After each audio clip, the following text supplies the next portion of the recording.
Yeah, I'll show you. The big guys are here. So you want to see the Okay, big big guys? guys. Let's have a Okay, big guy. big guy meeting. So this is where I am. I have Prabhupada's books here, and then the big guns are inside. I'll show you. There's a program going on here, so I'll just go show it to you, and then I'll come outside. Oh, I see children, Yeah. devotee children, conspicuously devotee children. Centers all over the world, built up. So where are you? In India, so that foreigners could go there and stay, feel comfortable. And this is the other aspect of devotional service that Chaitanya Mahaprabhu Who's talking? Vaisheshika? Okay. Yes. Yes. So, anyways, he's inside. I'm outside. Anyways, so he was talking about whatever he's talking about, and so let's continue with our meeting. So at least you know what I'm doing. Yeah. Okay. Go ahead. Mohit Prabhu had a question, and then maybe you can answer, or we can all answer. Who has a question? Who has a question? Mohit. Mohit. Hare Mohit. Krishna, Mohit. Bhagavad Prabhu. Hare Hari Krishna. Bol Mohit Prabhu, please accept my obeisances. All glories to Srila Prabhupada. I have only one question. Please, can you deliver me from birth and death? From a very fallen soul. The He's gonna most deliver. papi of the papi. Only Krishna can deliver. Yeah. Only Prabhupada. No. If I look at you and I see your glow, I mistake that for Prabhupada's glow, but it's not a mistake. It is Prabhupada's glow. Whatever else would you get a glow except from Prabhupada? Not anywhere. So if I see Prabhupada's Nowhere, glow coming from Prabhupada or seeing Prabhupada's glow coming from you, it's the same glow because it's coming from Lord Chaitanya Hari down Bol. the pipeline without any filters, without any zigzags, without anything. So straight, pure, lovely, transcendental, fully representational flow. See, the nice thing is that with the Zoom we can have programs anywhere in the world. Where I'm sitting. Yeah. So when he Far comes better out, than renting a house. right, renting a house. If he comes out at the right time, I'll introduce you to all of them. Ooh, Oh, of Vaisheshika. course. Yeah, all of them. Well, Vaisheshika and I have, at least on the surface, an extremely warm and cordial relationship. Yeah, there's some other people here too, proper disciples, if you want to call it that. Udayananda Like is to know here. it. Who? Udayananda Prabhu. Udayananda. Vidayananda? Udayananda. Udayananda. Yeah. And who else? And there's Bhakta Vatsala. I guess is his name. Bhakta The Vatsala Das. brahmachari from Los Angeles? No, he's a Prabhupada disciple. He and his wife is here. Okay. Well, put it this way. If they are convincing people to serve Krishna and focus their mind on Krishna, then they're doing a good job. What we are here to do is to point out the best is yet to come. Yeah. The best is yet to come. Right. Why? Because what they're doing, they're convincing people to worship Krishna. There's no problem. The best is yet to come because it will show us how we can unleash Prabhupada's potency onto every jiva on the planet for the rest of the golden age of Kali. That's our job. But it's Unleash not the jiva. exclusive. They can do what they're doing, we do what we're doing, and we'll end up with all the people. Probably including them. Why shouldn't we include them? If Right. they get the point, then they can yes. drop their fake stuff, and which drives them crazy anyhow. Look at Satsvarup. He's going insane, thinking of himself as a bogus guru. Yeah, remember, we got to be kind, Narayan Prabhu. Yes. Yeah. Unnecessary guru. Yeah. Okay. we got some new devotees joining us here. Maybe That's they can good. introduce themselves. We got Arjit Prabhu and someone else is joining. You know, we have to Um, take into account that the people in their youth right now are falling in love with Prabhupada, have stuff all over their websites, their Facebook pages with Prabhupada. They're asking me to be their friend day and night, 30, 40 a day. And all of them have wonderful pictures of Prabhupada, plus a certain measure of nonsense, plus everything else. But the fact that they have Prabhupada means that Prabhupada is the beacon, whether they, no matter from what angle they're looking at Prabhupada, and it doesn't matter to me. Prabhupada is self-representational. So if they look at it for this reason or that reason, or for because of this or because of that, doesn't matter. They're looking at him. That's enough. And then our job is to gather them together into the League for 10K to go with and beyond their ISKCON temples, if they're in ISKCON temples, or any other temple they might belong to, any other guru they might have, as long as they have Prabhupada on their Facebook page, gather them together and say, this is what Prabhupada needs and wants you to do.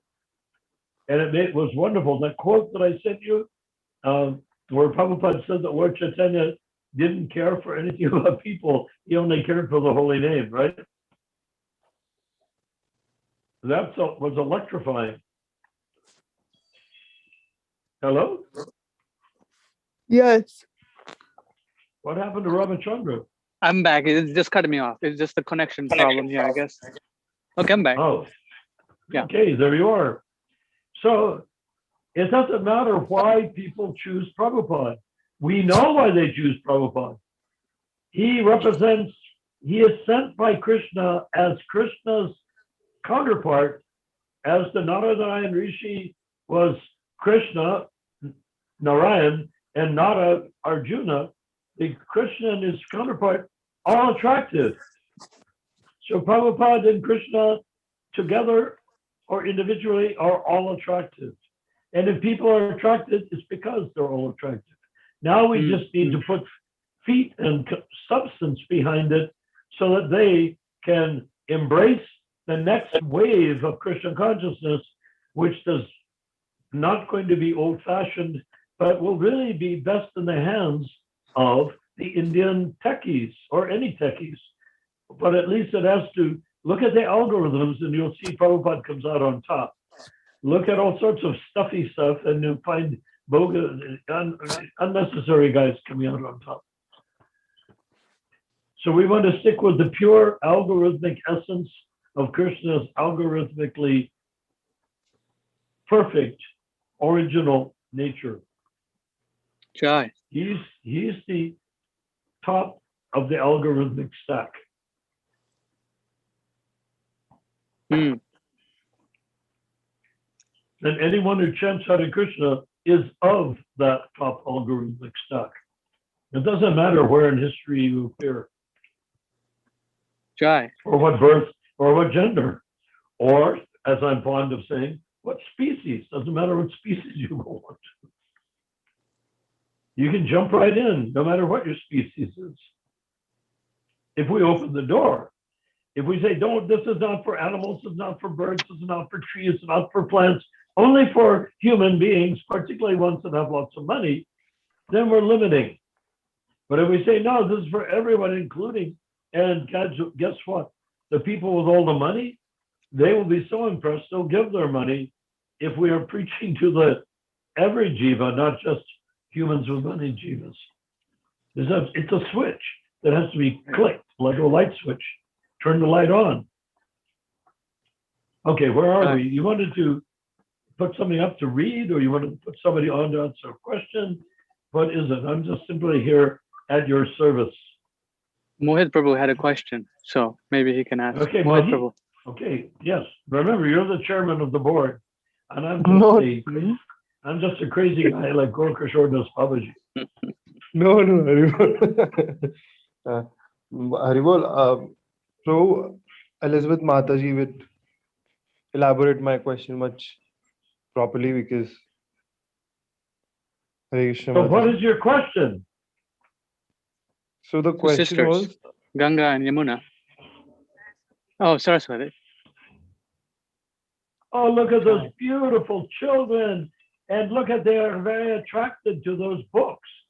They're looking at the books with delight and pleasure, even though they can't read them, but they see the pictures and it delights their hearts. It's very Zero. nice to see. Your buddy. Look We're at having a those meeting with beautiful Narayan. children.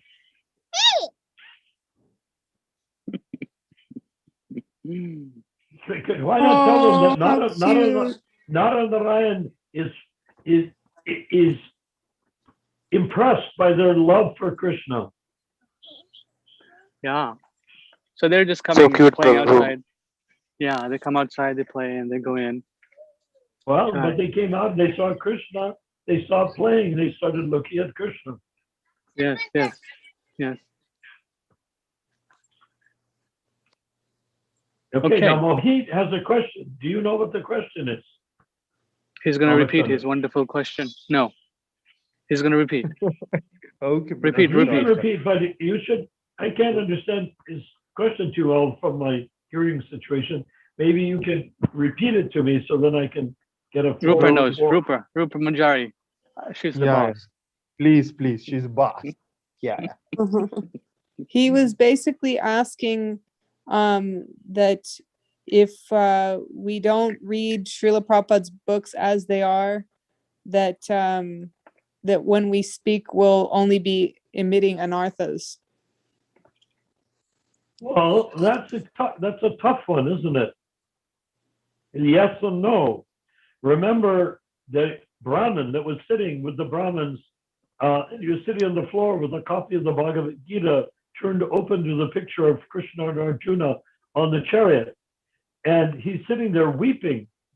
And all the Brahmins are looking down and saying, oh, he's weeping because he cannot read. And what to speak of this type of book or that, this version or that version of the Bhagavad Gita, he can't read. So he's going to get anything out of the Bhagavad Gita. And therefore he's weeping because he feels so excluded and left out. So Lord Chaitanya went over to him and said, my dear Brahmin, why is it you're weeping? He said, I am weeping because I'm illiterate. And they all said, see, we told you so, to Lord Chaitanya. And he said, why, because you're illiterate, are you weeping?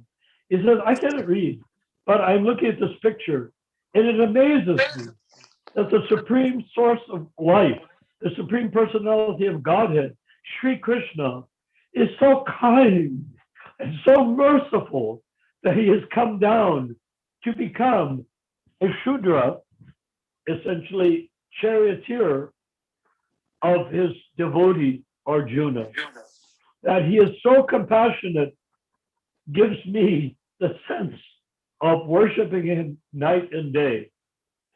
So Lord Chaitanya stood up and went to the Brahmins and said, while you're busy talking all your Sanskrit fine-tuned language and discussing all these fine-tuned points of the Gita, he has actually understood the Gita, and you have yet to understand it. You do not yet understand what he understands. So it's not that he's unfortunate, he is more fortunate than all. So when I say about that, like those little girls came by and were looking at the covers of the books, they cannot tell changed book or not changed book. Of course, the not changed book gives off a powerful vibe compared to the changed book. Nonetheless, the picture of Krishna is a picture of Krishna. So changed books are not going to sustain us for the next 10,000, for the rest of the 10,000 years of the golden age of Kali. But at the same time, they're not going to destroy us. And if you think that they are going to destroy you, Mohit Prabhu, then don't read them. Read the change books. Look at the picture the way that Brahmin did of Krishna and Arjuna, and then weep at the kindness and mercy of Lord Krishna. Prabhupada has given us far more than accuracy, because he has given us his mercy, which is accurate mercy. But is every word in place according to the greatest scholars of the Vedic times? Absolutely not. Is his versions of books transcendentally better than the most scholarly books of the Vedic times? Absolutely yes. So our goal should not be to discredit the changed books, but to simply show that the unchanged books have more potency. Even if there is some mistake, forget about it. Who's going to argue over it? The only people that are arguing over the mistakes in any of Prabhupada's books, assuming there are any such mistakes, sometimes they will find some error, is that now they can't use them in college classrooms because every time you pick up a book, it's different than the other one. Like if you buy a Bhagavad Gita as it is, and we want to use this in class, the students go to the bookshop and get a used copy. It's not the same as the new copy. So they've stopped using the Bhagavad Gita as it is, as an authoritative book in college classes. That's where there's a big argument. I made that argument way back. Arjuna and Savas and all those people that were running the BBT. I said, you're destroying the preaching scope of the movement by using changed books, because even if there's a mistake in the unchanged book, if we all agree that it came from Prabhupada, then live with the mistake if there is one, and then everybody will have the same book in their comparative religion book studies. Otherwise, they will use some other book that isn't where you pick up each book. It looks like the author has come out of the grave, sticking his hand out of the grave with a pen and changing things and then popping his hand back into the grave again. You know, with no credit giving to who's made the change. It is insane. It's demoniac making change. And it's very practically wrong because it eliminates Prabhupada's books from the academia. That's why he spelled Krishna K-R-S-N-A. Purdue suggested it because the way it's done in Harvard in the Sanskrit scholarship. He said to Prabhupada, if you spell like that with the Harvard spellings, they will accept it. And if you do it like Ramakrishna or do it like Vivekananda or whatever, no, they will not accept it as much. So we did that. I didn't like spelling Krishna K-R-S-N-A, and I don't myself. But I understood the logic and I support it. But then if the BBD comes in and makes complete fools of themselves by sending out endless supplies of books that are, one is not the same as the other, it's bad enough that it's changed, but it's being continuously changed. So no, they're only thinking that when a book goes out, somebody sells it on Sankirtan or on book distribution, and that book is being read by that person who buys that book. They cannot imagine that at some point, people are going to get together into a room with the books and say, these books are Bhagavad Gita as it is not as it is. Each one of them is different. Different conclusions, different translations, different illustrations. That is where the big crime comes in.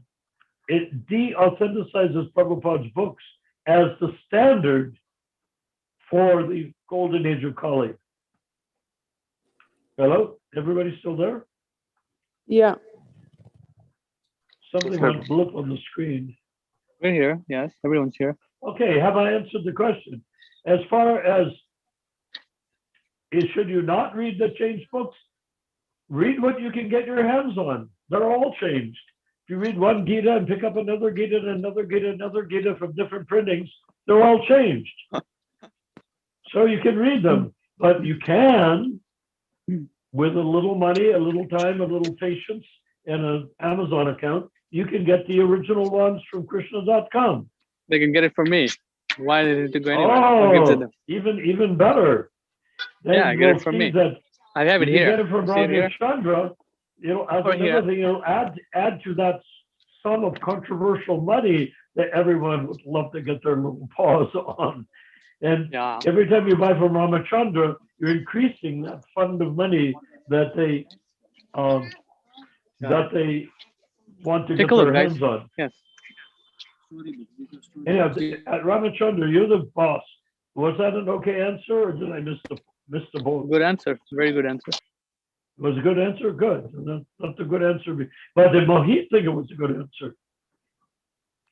Is Mohit still there? Yeah, bro. Great answer. Okay. Mohit, was that answer too complex or prolix, or was it adequate for you? Did you like it?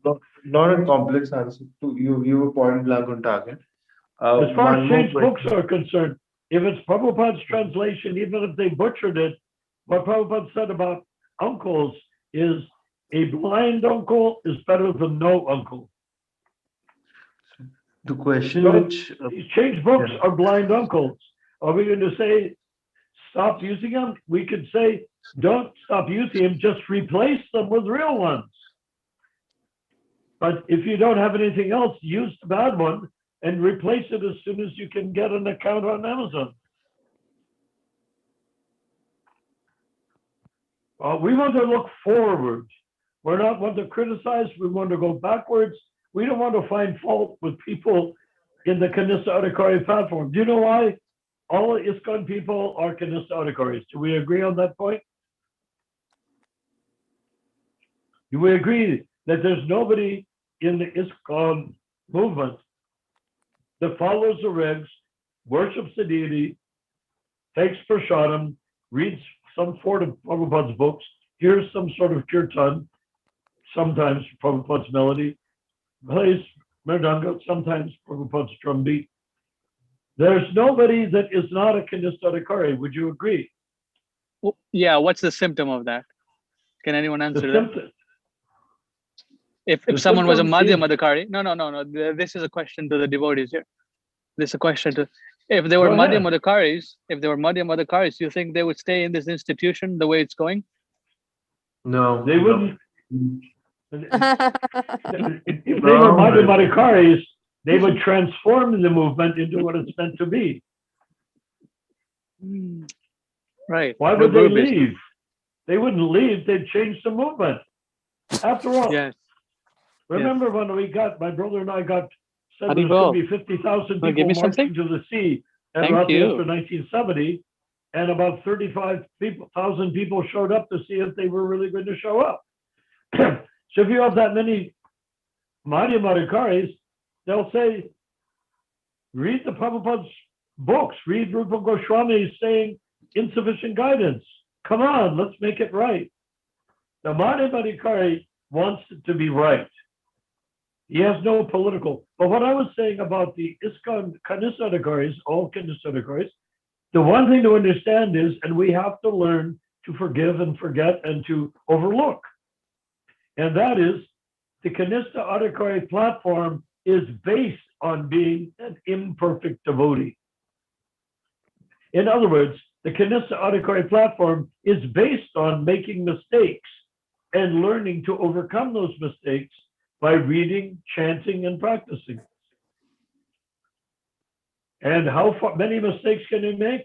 Well, you might end up with an unelected GBC appointing unnecessary, bogus people to become initiators. You can get that far. You can go all over the place. At least they're not serving meat to the deities, so it's Right. not that bad. So Yes. Kanista Adhikari means following all the principles, and even these bogus initiators are busy. I'm looking. I was sort of annoyed because of what needs to be done, and thinking that the ISKCON is not doing enough, and all these people posting stuff like people pointing all this Prabhupada nectar on the League for 10K. I say, no, this is for argument, not for nectar. But I began to realize the fact that they're broadcasting nectar is making people inclined to become devotees. What they need is what we're offering. We have to separate ourselves from the problem, let them continue doing well, and let them continue making mistakes. Let's go and create a haven, a place of refuge, a shelter for those that want to actually consider the Madhyam Adhikari platform as the cure for the ills of what is happening on the Kanista platform known as ISKCON.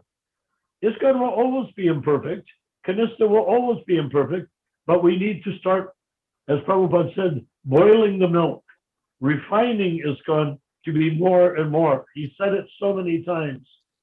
If you want to listen to Prabhupada's instructions, he said, boil the milk, purify is good, take the principles, make it better. That's what he said. So what's the problem? Right. The What is the task problem? in front of us, not to reject them, but to purify them. And we can. Why? If we accept Prabhupada's standard, then we are representing Prabhupada's standard. That means we're giving them Prabhupada's standard, which means to give it, we have to have Prabhupada's standard. So if we have Prabhupada's standard, then we're the doctors, we're the medicine men, we're the shamans. We're there to shake the rattles and to cast out the spells of the poor sick people. So let's look, if we look at it like that, we'll have a lot more fun. And we won't be bitter at all anymore. No more bitterness. No more bitterness, just nectarness. Right.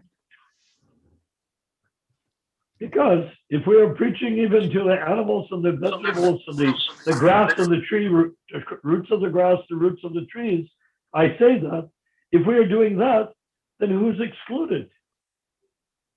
The way people are doing kirtan, everything, it's all, I want to chant, so people will buy a book, buy a magazine, buy some incense, the way we used to do in the old days. We want people to come and join the temple. We want more devotees so we can distribute more books and have a bigger temple and then make more temples. That was nice. That was nice. But that's not the entire mission. Swami. The chanting is the mission, not what the chanting gives us or produces for us. That's a byproduct of the chanting, not the purpose of the chanting. Does that make sense? Yes, yes. What do you think? Do you like? I like it. I want to introduce So some. I'm asking for everyone to become a born-again devotee. Hare Krishna. Hare Krishna. Look at you. You look saintly, Prabhu. Hare Krishna. Hare Krishna.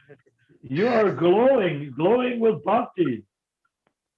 You look as though you are glowing from pure, unalloyed love of God. And why not? He's my bodyguard. What is his name? What? I said he's my bodyguard. He's your bodyguard? Yeah, he's my bodyguard. I thought you were his bodyguard. He looks like you could use a tough bodyguard like Ramachandra. What is your good name, Prabhu? Oh, What? Edwin. Edwin? I met you in Beckley at the Rath Yatra. We meet in Berkeley? That's wonderful. Yeah. Are you coming to San Francisco on the 14th? Yeah. Yes. We will see you. Oh, yeah. But you know how you are associating with those who associated with Prabhupada, right? Oh, yeah. Mm-hmm. Therefore, you are glowing. Oh, okay. Yeah. Prabhupada is the source of the glow. I know. Do you believe that Prabhupada is the source of the glow? Oh, yes. I don't. He's not the source of the glow. Lord Chaitanya is the source of the glow. He is glowing with Lord Chaitanya's glow. Prabhupada is not Krishna. He is the representative of Krishna. Krishna does the glowing. Prabhupada transfers the glow to you. So you're glowing because of Lord Chaitanya, and Lord Chaitanya is glowing because he came here to experience Radharani's ecstasy in Krishna Loka. So Krishna is giving you the glow through Lord Chaitanya, through Radharani, and through Ramachandra, and it's in spite of me. Mm-hmm. So do you see? Now, do you know what my recommendation is for you? Uh-huh. Wherever you go, whomever you meet, make sure by the time they finish seeing you, hearing you, experiencing you, and feeling your vibration, that they glow. You can go anywhere. Go to the bank, sure.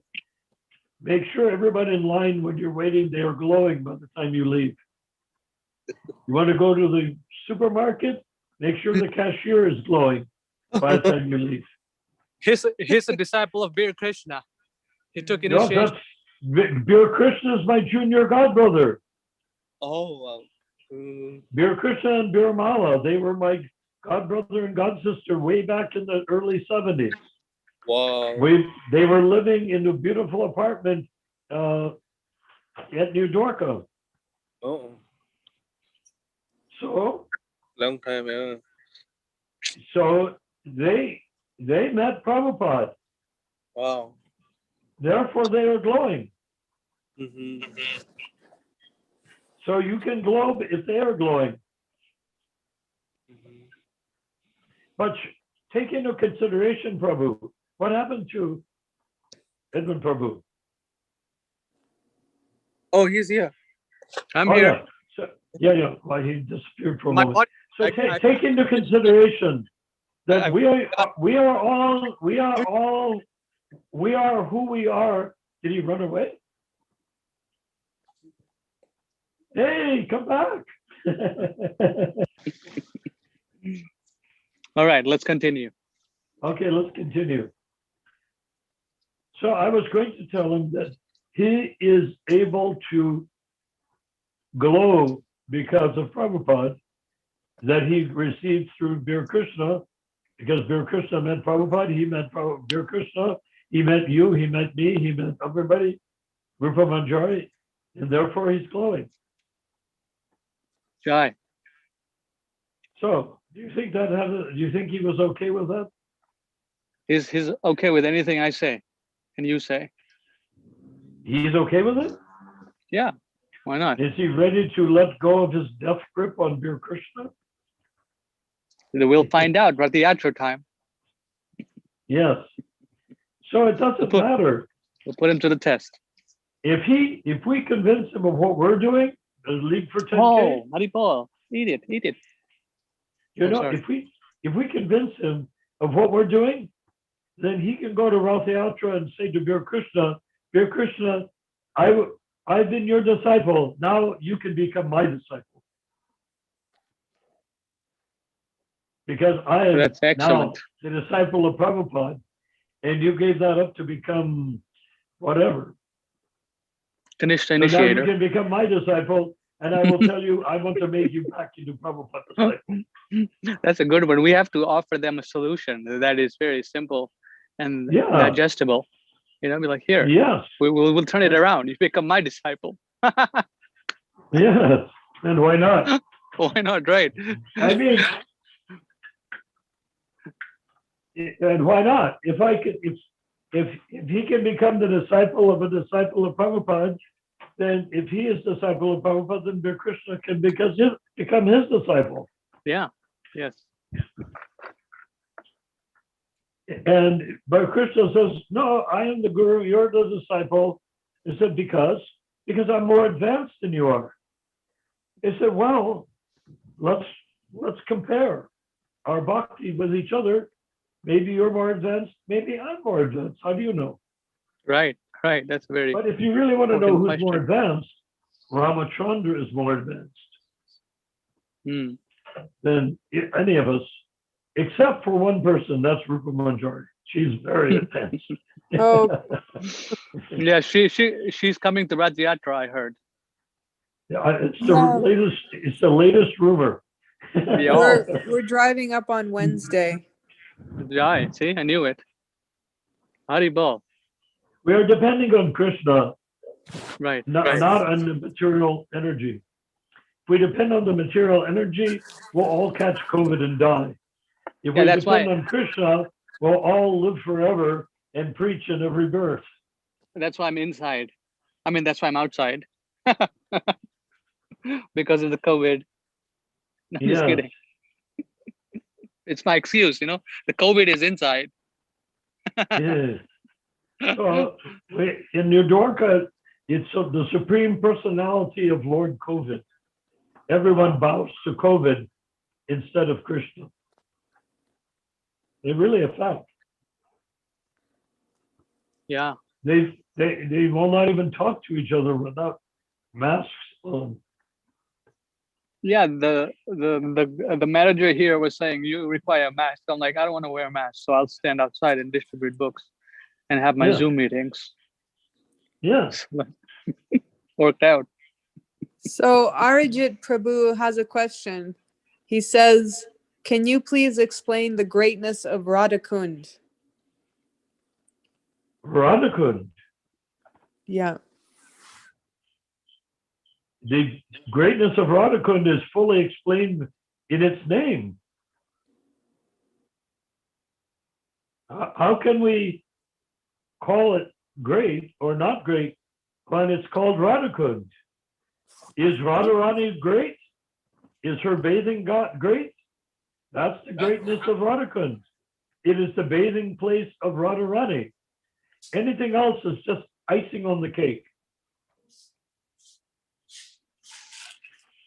But one of the greatest things about Radhakund is the fact that Prabhupada's Guru Maharaj, Bhaktisiddhanta Saraswati Thakur, had a bhajan kutir there. And at his bhajan kutir, he had a mysterious addition in Radhakund that he had an English flush toilet made by a company who invented the flush toilet, a Mr. Crapper, from which the word craft evolves. And he had it right next to his desk, which is strange, considering that one doesn't normally evacuate next to one's place where he writes Holy Scripture, you know. And I asked the Panda why. He said, well, this is the only flush toilet, English flush toilet in Radhakund. In fact, it's the only flush toilet in Radhakund. In fact, it's the only, even the Indian type of toilets, which are on the floor and you squat on them, there aren't any of those in Radhakund. In Radhakund, all we have is latrines, you know, that have a big clay bowl, and the guy comes to the rickshaw, takes out the full bowl and puts it in an empty bowl, and that's all there is. This is the only. And I said to myself, what is going on here? And I said, why? And he said, because in his old age, he was stomach or whatever. And I said, sure, when donkeys fly, that couldn't be the answer. It took me years, maybe 4 years to realize what it was.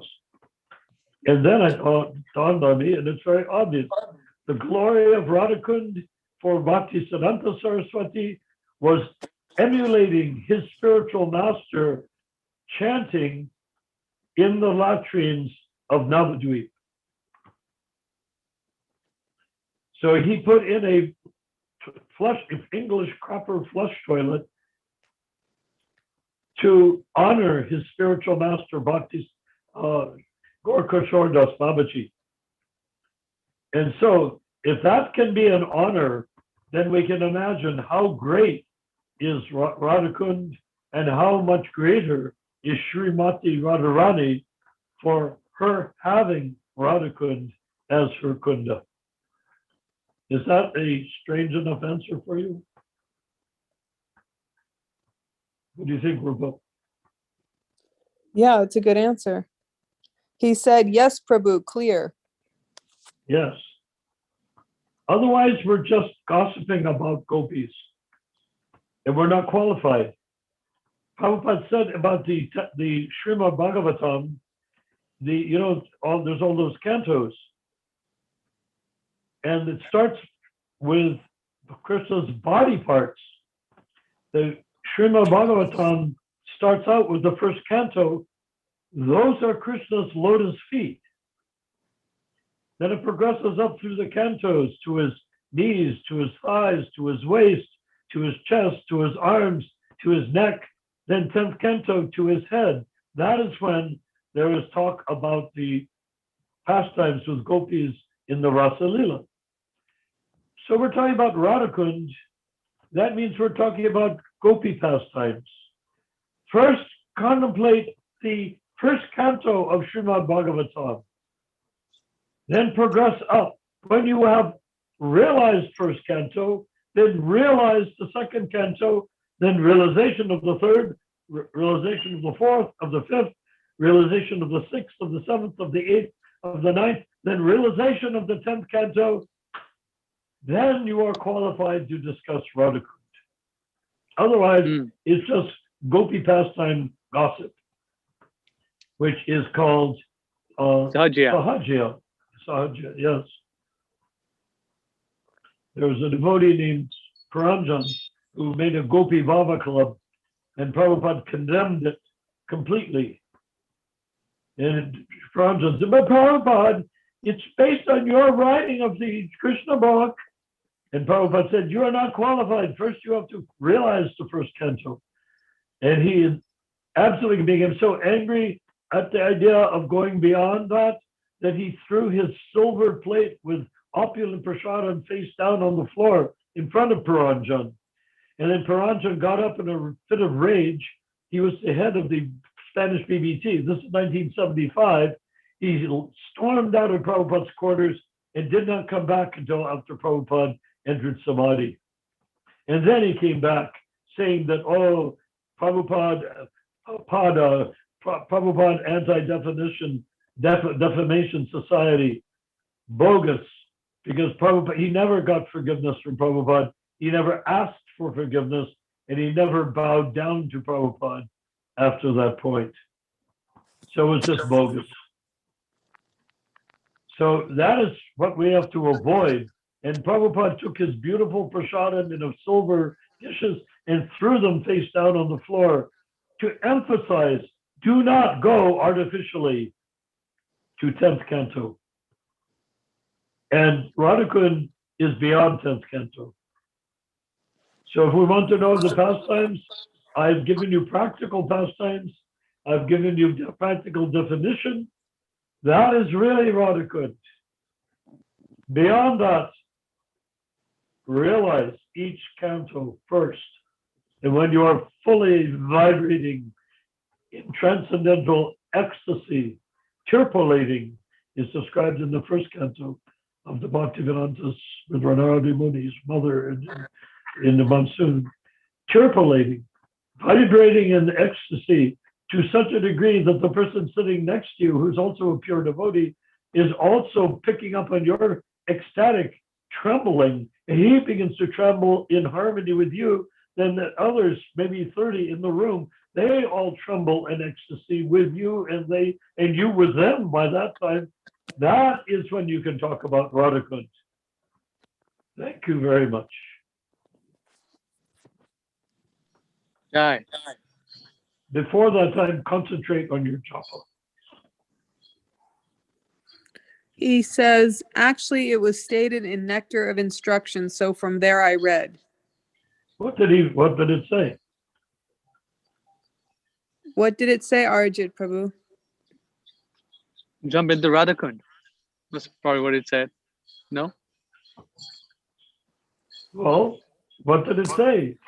Nectar of Instruction is written by Rupa Goswami, Bhakti Rasamrita Sindhu. So read the passage. Give me one moment.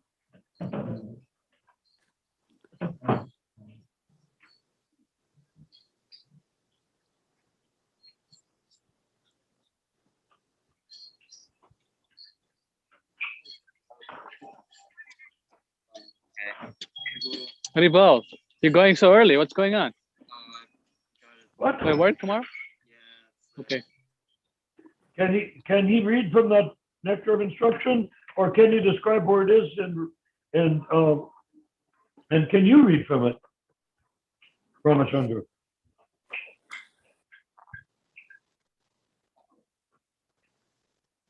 If it's a Nectar of Instruction, then it's meant for us to read. If it's meant for us to read, then let's read it. That's what this Tagosi is reading or having some realization or some knowledge, and then bringing it up, speaking your understanding and realization of it, and then discussion. And in Prabhupada's words, after Istagosi said, ...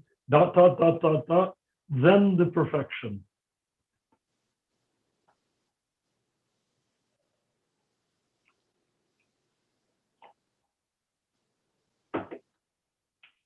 So is he coming up with it? You can paste it and we can read it. So Yeah. Or can he tell you which it is, chapter and verse, and then you can put it up, right? Or can you? Yep. I can do that. Put it, so we can discuss. So please apologize to him. I did not mean to commit any offense, but his question was one which, just the question, that's how I would answer it. Saying it comes from nectar of instruction, then let's discuss it. He said text 10. Which chapter?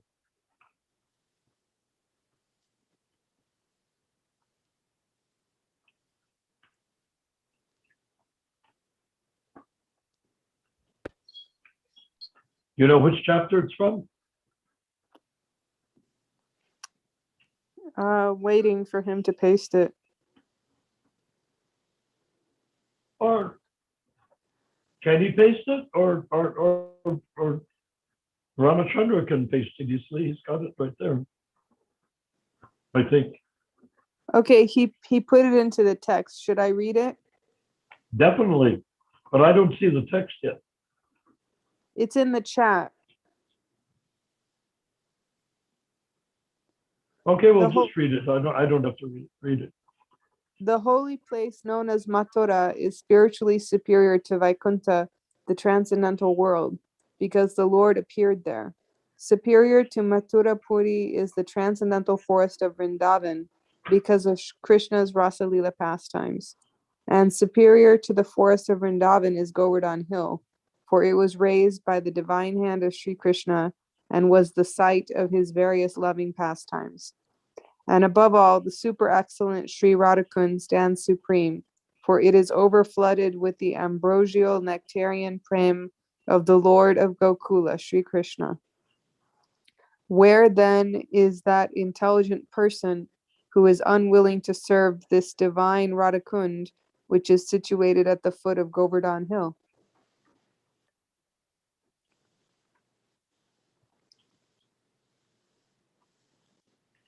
Is that the entire quote? Yeah, that's what he posted. It's interesting. What led into that quote? I mean, why did it all of a sudden come up? I mean, it's a great quote, but can we see the context?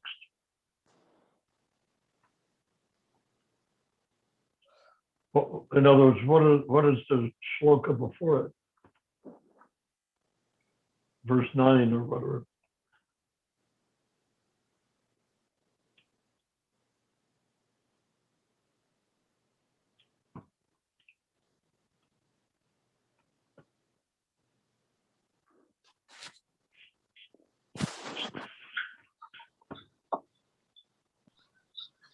What is Arjun asking about Radhakund? And I think he got a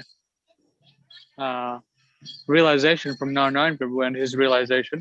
And what else is he looking for? He has to type that so we can see. It would be nice if we had the the verse 9. If that's verse 10, what's verse 9? Because what's leading into that is very important. Otherwise, I could say a few words about verse 10. But I'd like to hear verse 9 first, if it's possible.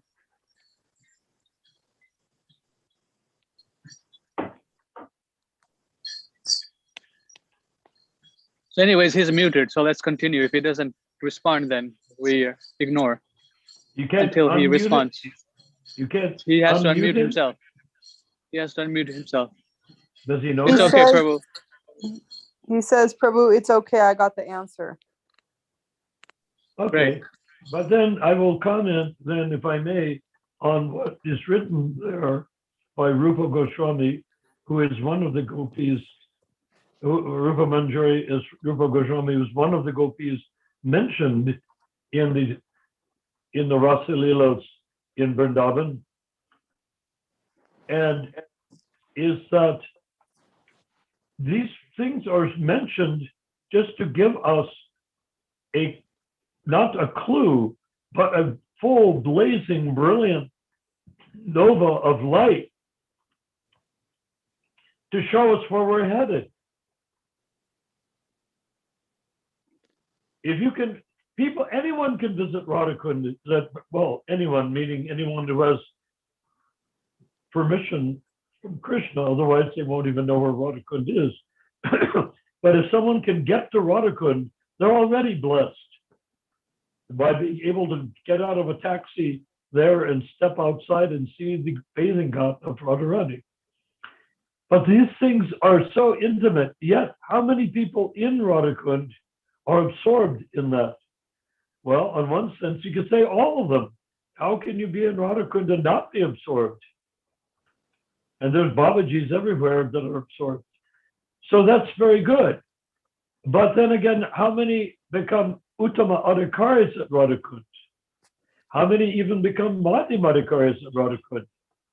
And that is hard to say, because you can go to Radhakund without being a Madhyam Adhikari.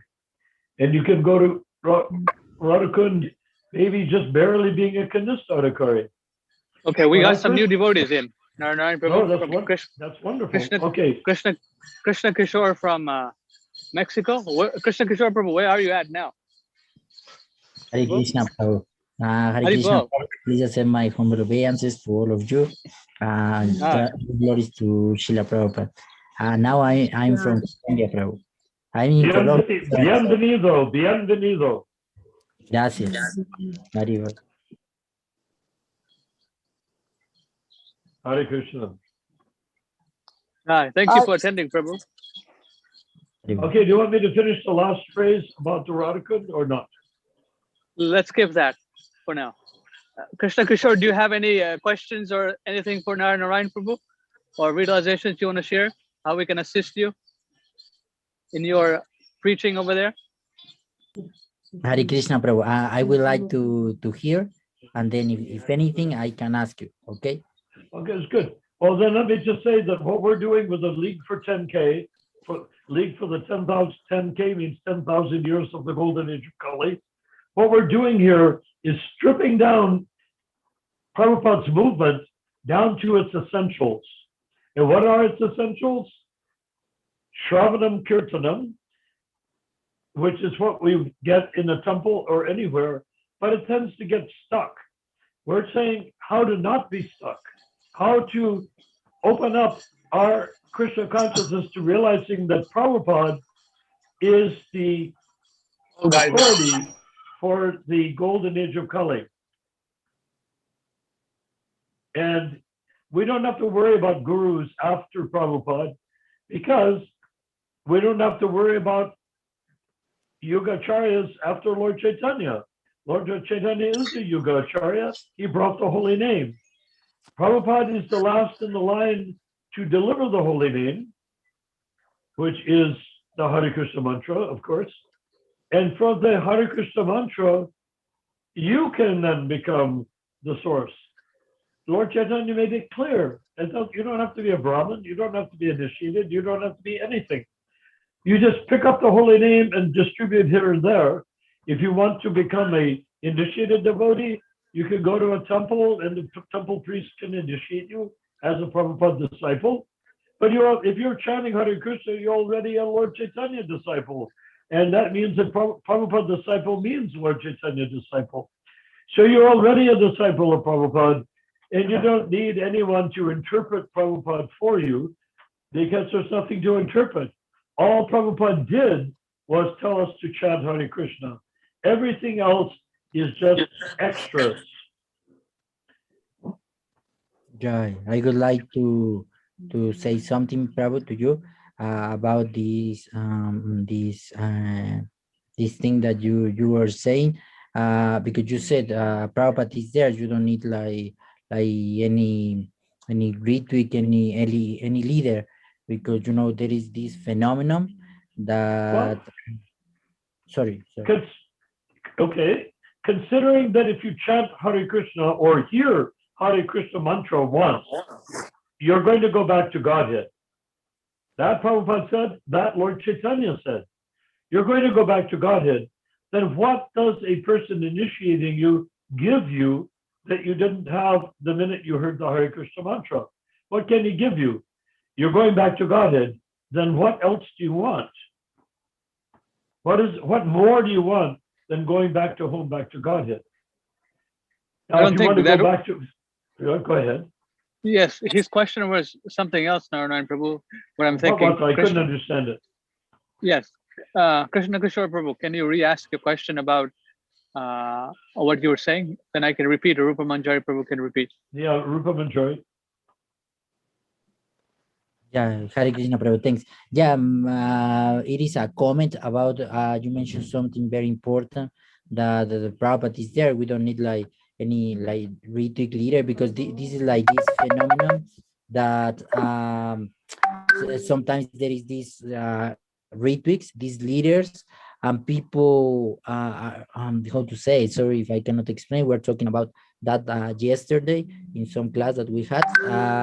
Because there are these leaders, these retweets, and sometimes they take advantage and they say that if you don't go through them, then you are not connected with Prabhupada, and then people still wants to accept a physical person. I mean, a person. They want to see a person. We have this living guru thing with ISKCON, with, I don't know, especially ISKCON.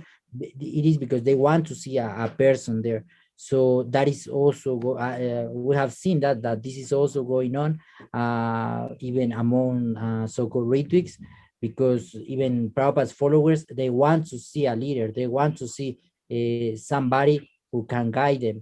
And then these retweets, these leaders, they are taking advantage of these people, these devotees, and then these devotees are not surrendering to Srila Prabhupada, but Yeah. to these people. So Well, we have seen. I agree with your statement. I agree with your view. Rupa Manjari, can you narrow it down to a simple question, and I can give a simple response? He's asking about the qualification of Ritvik leaders in ISKCON, because they're saying to the congregation that you have to go through us to access Srila Prabhupada. Well, the question is, if you want to access Srila Prabhupada, what do you want to get? Just simple questions, and pretend you never heard of ISKCON before. If you want something from Prabhupada, what do you want from Prabhupada? What outcome do you want from Prabhupada? What outcome do you want? And let me give you a hint. Do you want assurance that you're going to go back to Godhead in ISKCON, with or without a Ritvik guru, with or without a ISKCON guru? Is your goal to go back to Godhead or not? And if so, why do you need a physical person that has pus, blood, stool, and urine as his main qualification of physical body? Why do you need such a person to get the message from Prabhupada? Prabhupada's message is pretty wide open and easy to get. You do need senior godbrothers, but when I joined the movement in 1968, 67, 68, anybody who'd been there 6 months was already knowledgeable, so they guided me. I was guided by people that had only been there a few months than I was. For instance, Mr. John joined the San Francisco Temple 6 months before I did. Tamal Krishna had joined the San Francisco Temple 6 months before I did. And what was the result? They became my Vartana Pradaksha gurus. They became my guides to Prabhupada, who was, of course, gave me physical initiation. But if Prabhupada had not given me physical initiation, I would have gotten enough information from them to equate to as though I were initiated by Prabhupada. So the Ritviks can't lay claim to anybody. It's just another way of being a bogus, being an unnecessary, unrequired guru. And the appointed gurus appointed by an unelected GBC don't have any status whatsoever. And there's nothing they can offer aside from hearing the holy name of Krishna chanted once from the lips of a pure devotee of the Lord, which Prabhupada says on his first record, the chanting should be heard from the lips of a pure devotee of the Lord for full effect to be achieved. chanting from the lips of non-devotees should be avoided as much as milk touched by the lips of a serpent has poisonous effect. So the point is hearing from the lips of a pure devotee, not a successor guru, whether it's a Ritvik successor or a ISKCON successor. That's all clouding the issue and making more problems than it solves. Because it takes away from the essence, which is, did you hear the Hare Krishna mantra? Good, you're going back to Godhead. Oh, really, when? 10 minutes from now or end of my lifetime? When will I go back to Godhead? Oh, if you want to go back to Godhead quickly, it could be many lifetimes. If you want to go back to Godhead quickly, make sure everyone you see, whoever you meet, simply speak of Krishna. That's what Lord Chaitanya said. If you want to know how to go back to Godhead quickly, don't waste a breath with anyone if it's not glorifying Krishna or chanting Hare Krishna. You chant Hare Krishna even to the plants, the root of the tree, that's where the soul is, the root of the grass, that's where the soul is, the root of the Arjuna trees, that's where Nala Kuvera and Managriva came out, because they were the souls that were in the Arjuna trees when Krishna broke down the Arjuna trees with the grinding mortar that Mother sort of tied him to. So we want to deliver every living entity. So what can a guru of any description give you that is not given you by you chanting Hare Krishna or even just hearing Hare Krishna? What can a guru give you beyond that? And if it is, maybe I want one too. Where will I get that guru who can give me something that Prabhupada did not give me? You see, I was initiated by Prabhupada in 1968, September 20th. Now, if there's new gurus have something that Prabhupada did not have, then I want to know what it is. Why should I be cheated out of something beyond Prabhupada? They'll give you something. If it's the same as Prabhupada, then listen to Prabhupada's lectures, listen to Prabhupada's kirtan, learn Prabhupada's melodies, learn Prabhupada's kartal playing, learn Prabhupada's mridanga beat. That should be easy.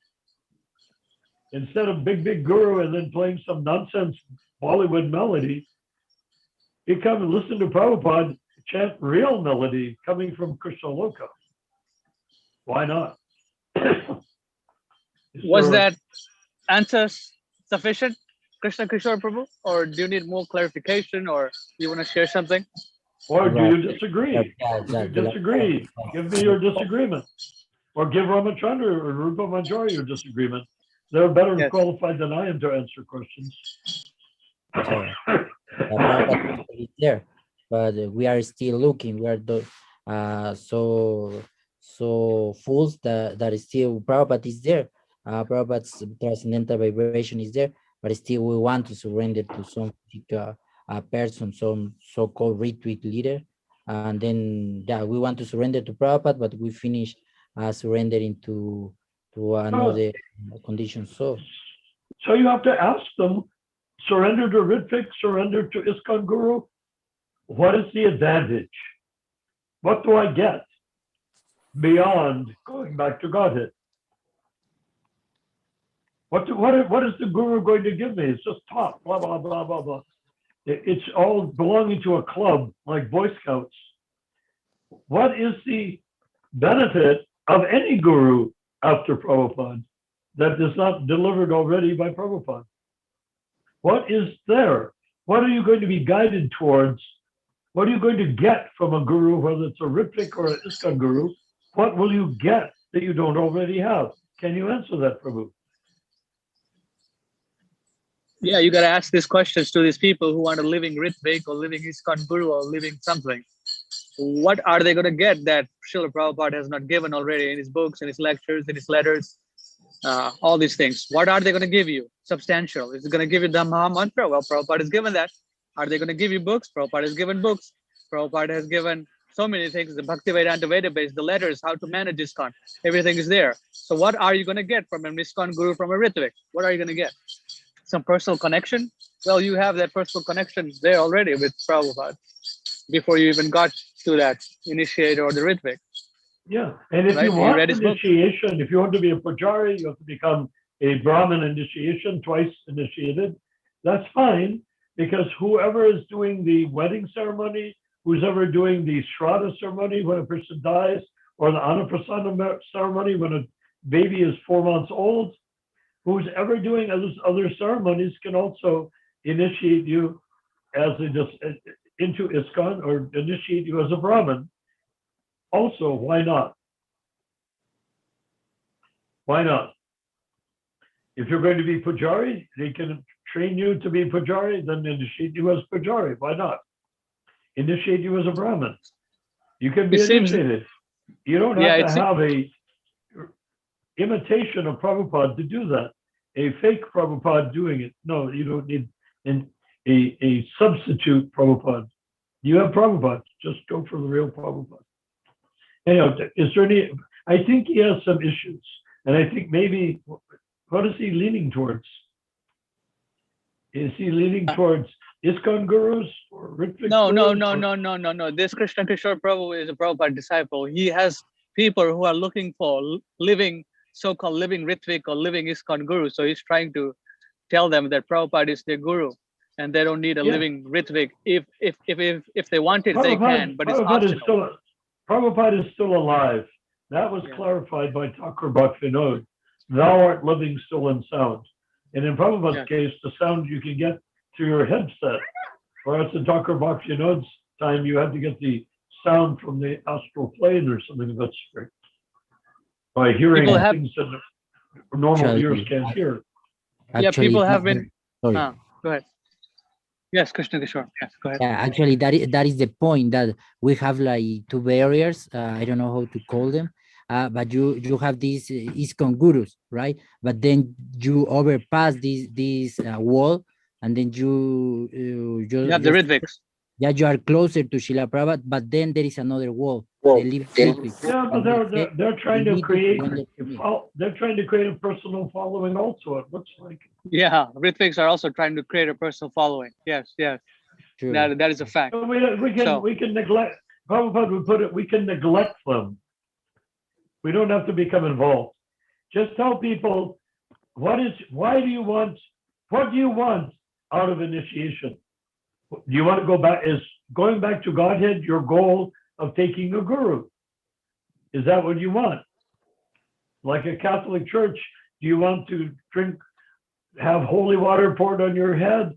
Do you want the last rites? Do you want prayers? Do you want confession? Do you want the sacrament? What is it you want from a guru that you cannot get from Prabhupada? Ask them and tell them Prabhupada is the last for the end of the golden age of Kali. Yeah, they've made it a business, Krishna Kishore, this living guru thing. So everyone is trapped in this box of you need a living person. It's just pathetic. And we have to break that. That's why we're doing this Zoom meetings, saying the same thing over and over and over. It's so stuck. Great. Now, don't get me wrong. If there was another devotee on the same level as Prabhupada, I would accept that devotee on the same level as Prabhupada as bona fide. But the people that are there, they're falling down this way and that way. They're not self-manifest. They were appointed by people that are supposed to be elected and aren't. I mean, it's a total mess. We can forgive them. The Kinesthetic make mistakes, and boy, oh boy, is not being elected GBC a mistake, and is a non-elected GBC appointing so-called gurus is also a mistake. But if there was a genuine guru, why not recognize that guru? But they're making fools of themselves. Either that or they're making clowns of themselves. Either that or they're making, what do you call it? Scarecrows of themselves. Just clothes stuffed with straw, just to scare away the crows. What is the benefit? It is simply kicking out of ISKCON, kicking out of Lord Chaitanya's lineage into the Hindu mentality that died when the Hinduism died when the Mughals took over India. That's when the Vedic representation of guru disciple was finished. And when Lord Chaitanya appeared, he destroyed the idea of the guru disciple concept by saying that anyone can chant the holy name of Krishna, not simply a Brahmin from a very special gotra or from a very special lineage. No, anybody, meat eater, intoxication taker, anyone. In other words, hippies can become devotees. And they did, and they built ISKCON. So where's the bad part? So that is what, let's say, beyond the initiation. But you say, but Prabhupada was initiated and he gave initiation. Yes. Well, he's the last of the Sampradaya Acharyas, because after him, everybody that's popped their head up, whether in the Gaudiya Math or in ISKCON, to be an Acharya, has made a fool of himself. Or worse yet, an ass of himself. What has he done that Prabhupada has not already done? All they have to do is say, yeah, if they want to become the example in a temple to a new devotee, they say, oh, what about Prabhupada? Can I learn from Prabhupada? Yes. Can I learn from you? You can say, yes, you can learn from me too. But I only know what to tell you because I learned from Prabhupada. That's the only reason you can learn from me. Me too. We're in the Me Too generation. Okay, Me Too means you can quote Prabhupada. But then the guy walking in the door for the first time could quote Prabhupada also. The minute he reads one shloka of the Bhagavad Gita, he can quote Prabhupada also. So he can be guru for the guy that walks in the temple room next. And one guy walks in off the street and says, I want to join the ISKCON. He sits down, reads Bhagavad Gita. 20 minutes later, somebody walks in off the street and sits down, and the guy is all there, and nobody's in the temple except him and the guy that just walked in. And he said, can I ask you a question? And what is the question? Yes. He said, well, let me read you this passage. And this is what is written by our spiritual master.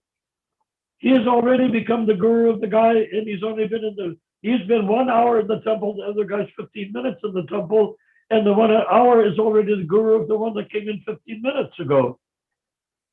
So that's the reality of the ISKCON appointed. You can't appoint a guru. Prabhupada didn't. He didn't appoint anyone to be a guru. And you can't appoint people to be Ritvik gurus, because as Rupa Manjari observed, if a person's a Ritvik guru, he can only be a Ritvik as long as the Acharya for who he's represented is there. When Prabhupada enters Samadhi, then obviously the person can no longer be a Ritvik, because the Ritvik has to represent somebody. And if that's physically there. So you don't need so-called Ritvik. Ritvik is a Tamal Krishna term. I resent that term. I don't like that term. And it is inaccurate, because Ritvik is a word that is archaic in the Shastras. It's not in the time of Lord Chaitanya.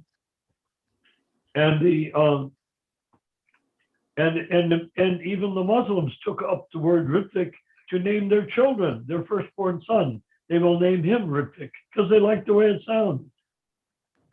So I mean, that's Ritvik for you. A Muslim boy, Mohammedan Muslim boy is a Ritvik. Go for it. You can have a Ritvik guru. Just join the mosque with the Islamic people there, and then Okay. you can have a Ritvik guru. Okay, go ahead. Yes, Krishna Kishore. Anything else, Prabhu? You wanna share or? No problem. Thank you. Thanks for the answers. Okay, let's ask Krishna Kishore, what did he get out of this? What has his belief? Is he just gotten information, or does his understanding change as a result of what we're discussing here? Because that is Sagosi, to come as spirit soul to spirit soul, Ramachandra, Rupa Manjari, myself, spirit soul, you, Krishna Chandra, spirit soul. And in that encounter, we were supposed to find truth. Did you find any truth that you didn't have before? If not, then I recommend that right now you demand a truth that you did not have before. Sure, Prabhu. Mainly about this topic about the necessity of the ritual. As you said in the last part, um, it is all about the necessity of the ritual, because this is happening right now in the movement. You know, you get to Prabhupada, you want to be follower of Prabhupada, Srila Prabhupada's disciple, and then the ritual is there. And then he's demanding to surrender to him, but not to Prabhupada, with the, well, I don't know how to say this word Well, then that's just as useless as anything else is useless. Krishna consciousness was created, ISKCON was created by Prabhupada. It is founded on Prabhupada's 4 regulated principles, and principles like deity worship, reading from books, playing mridanga, chanting, giving class, Sankirtan. It is all created by Prabhupada, following Lord Chaitanya. And if somebody comes along with a different idea, tell them either accept Prabhupada or be quiet, because you're not telling me something that's of any use. If it's not Prabhupada, then it's no use. If you can say, if you're Ritvik, you're not representing Prabhupada. If you say Ritvik is representing Prabhupada, in what way is Ritvik representing Prabhupada? Ritvik is not a person guru that accepts Prabhupada. Ritvik means you initiate in behalf of Prabhupada. Then you become Prabhupada's disciple. That's the end of your duty. You don't have an ongoing duty after that. Anymore, if a person dies, Shraddha ceremony, you do the death ceremony, then you don't have an obligation to the person, the priest doing the death ceremony for the rest of your life. You did the death ceremony for your grandmother or someone like that, or for a godbrother. Did the death ceremony, then he stops the death ceremony, then you don't owe him your life. You don't have to follow him. You follow Prabhupada. Easy to do, considering how many tapes and books and whatnot, authentic original books there are. So does that make, is that more clear? I get the sense that the absolute clarity is not there because the politics of the temple that's it. is overwhelming. Yes, it is overwhelming. Why don't you clear it up for that will take some time. That will take some time for Krishna Kishore to assimilate. It took me some time to understand these things. So it's not that something. He's so intelligent, he will get it immediately. He's spirit soul, you're spirit soul. What's the difference? Yeah, but the external forces are powerful that is pushing him towards this. Nothing is as powerful as Krishna. So it's probably his people are asking for Ritvik initiation, just like people are asking me, what camp should I join? ISKM, Hare Krishna movement, this camp. I'm like, what can I tell you? I mean, Prabhupada is there. They're asking to join some kind of physical group. Well, you can say, but you should avoid the word Ritvik. If somebody wants you to initiate them as a disciple of Prabhupada, you can do it. But call yourself representative of the Acharya, not Ritvik. As a representative of Prabhupada, I will initiate. Is that Ritvik? No, Ritvik is a Muslim name now. No, you representative of the Acharya, as a priest, as initiated, I can initiate you to be first initiation, and I can initiate you second initiation. Then you can become a pujari. That's good, but forget about the person who does it. Whoever does that initiation is simply a transparent via medium. He is simply an agent, not a cause of anything. So, Kishore Prabhu, can you take that into account? Krishna Kishore, can you take that into account? That if you give initiation, don't call it Ritvik, say representative of the Acharya. And the Acharya is Prabhupada. Let's keep things simple. And if you perform a wedding, also representative of the Acharya.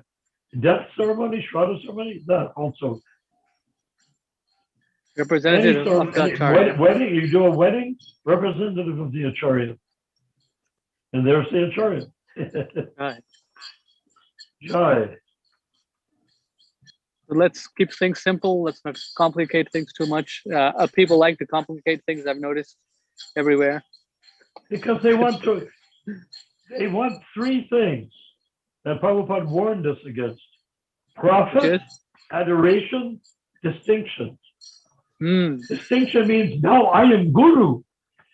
Adoration means you are worshiping me as Guru. And profit means you're giving me dakshina as Guru.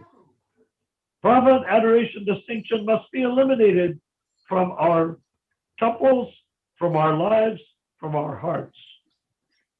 If you want Krishna to Kishore. give dakshin, give it to Prabhupada. If you want adoration, adore Prabhupada. If you want distinction, say he is Guru, I am not. So Krishna Kishore Prabhu posted something in the chat, which I'll read. He's saying Sure. that from I the like fact. Krishna, by the way, I like Krishna Kishore. He has a Yes. wonderful mind, and better than Yes. his mind, he has a wonderful heart. Buen corazón. So he's saying here, he's making a point Okay, from a physical person. Okay, let me read Narayan Prabhu so you can. go right ahead. You're He's in saying charge. Mexico. He's in Mexico. From the fact that some devotees from Mexico had an issue about a Ritvik who asked them to work under him. Then Krishna Kishore, so he's saying that there was someone in Mexico who was trying to act like authority and trying to tell them that you should work under this so-called Ritvik. Then Krishna Kishore Prabhu said, Who? I don't know, he's not mentioning the name. So he's saying that, so my point is that everything, so my point is what is the need? Everything, Srila Prabhupada is here. That's Krishna Kishore Prabhu saying to that person. Yes. Yes. So that Ritvik is not, first of all, Ritvik is, we should eliminate the word They're Ritvik Guru from long our with yeah. Yeah. We should eliminate the word Ritvik from our vocabulary.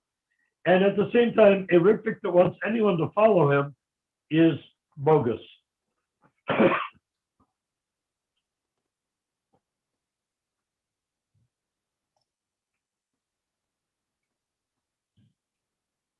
You can leave your sound on.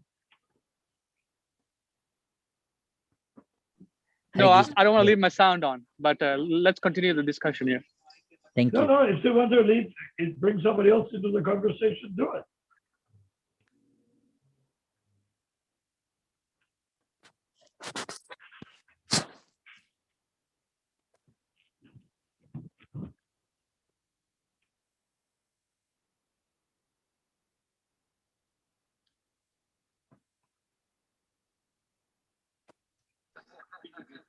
It's the Fiji gang here. Devotees from Fiji. Oh, tell the devotees from Fiji that I adore the lotus feet of devotees from Fiji. Jai, they'll be there at the Rath Yatra. Can you Yes, tell them I'll that? tell them. Yes, I'll I'll tell them. right now. Tell them right now. Tell them Narayan Das adores the lotus feet of devotees from Fiji.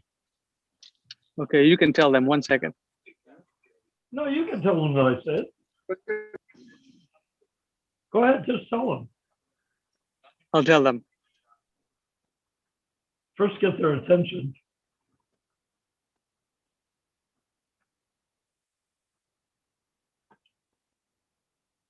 You can tell them that, in my humble opinion, that the devotees from Fiji are going to save the entire ISKCON movement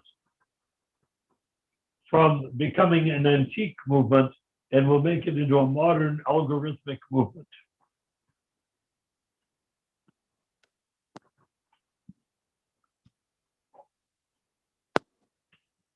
Jai, I told them, Prabhu, there's a lot of noise coming, so please continue. Oh, you couldn't bring them up to here where I could hear them talk? No, they're having their conversation, chit chats. Oh, do they want to have a chit chat with Narayan Das?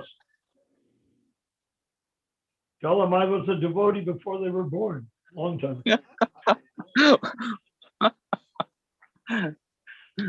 maybe in a bit, Prabhu.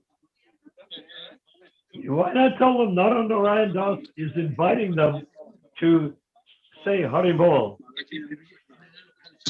Just have them come over. They Hold won't on, come hold on. over? They're going inside to eat now. Hey, oh, well, rather, why don't they hand me some books to eat? Try. You see, that's the way I'd like to handle the devotees from Fiji. I really think the devotees from Fiji are going to be key to the saving the ISKCON movement. I'll let people finish. What? It's too many people inside, so I don't want to go inside. I'll go when it's like, Oh, yeah, no, don't need to go 90% gone. inside. No. They were outside at the beginning, right? No, Yeah. don't need to go anywhere. But the thing is, I was discussing with Rupa Manjari before the Zoom call, and we had an animated understanding, and that is about the algorithmic approach to the post-Sampradaya ISKCON, meaning Prabhupada being the last Sampradaya Acharya in the golden age of Kali. That can be proven algorithmically coming from Lord Chaitanya. And they are techies. They're in IT. So anybody in IT, I want to speak with them as people from IT to say, now we need to turn ISKCON into IT friendly. Not that everything has to be mechanized, but that we understand the Shastra from the point of view of algorithms. Right. Because the algorithms will explain everything from the Rajasuya sacrifice of King Yudhisthira, Maharaj Yudhisthira, down to the destruction of the Hindu religion at the time of the Muslims, and then down to Lord Chaitanya to eliminate the Hindu religion by replacing it with the holy name of Krishna. He's not just another idol that belongs to the Hindus. Yeah. Right. Yeah. Which That's is what I've noticed. which they don't even like to accept. Yeah. They're like, oh yeah, well, we'll try to accept him as one of our idols. No, thank Yeah. you. He Many. replaced Hindu. And if they don't think so, ask their great-grandchildren. Their great-grandchildren will have no reason to be Hindu. But they will have tons of reasons to be devotees of Krishna. There are tons of reasons to chant Hare Krishna and zero reasons to be Hindu. Their great-grandchildren. Yep. Right now, they're just kidding themselves.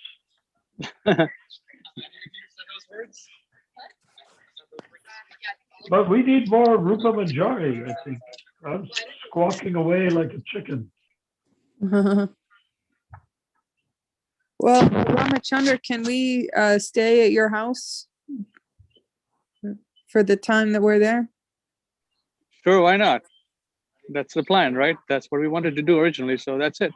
Well, originally we wanted to stay in Berkeley Friday night, but it turns out that Shama is in the hospital with a infected kidney. So the question is, Gadadhar will be there. I wonder if Gadadhar can arrange for us to stay at Shama's place on Friday night, so we don't have to drive all the way from Sacramento, or not. Are you bringing people from Sacramento in your car? Maybe it just depends how things work out. It's Yeah, well, I mean, if we did go to Sacramento, potentially there's your car, my car, and Rupa's car could be filled with people if we wanted. Yeah, that's the plan. We could do it, but Yes. why drive an extra hour and a half to get the or 2 hours to get the Rath Yatra on Saturday? That means we'd have to leave at 6 in the morning to get there before 10. She believes in original books. Why don't you? She believes in original books. Why don't you? We don't? Okay, you got it. We converted him. Who doesn't? Who believes or doesn't believe in original books? Why not ask him if he believes in original kirtan, meaning Prabhupada's melodies?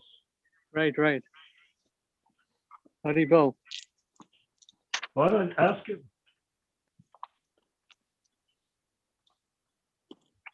What? Ask him what?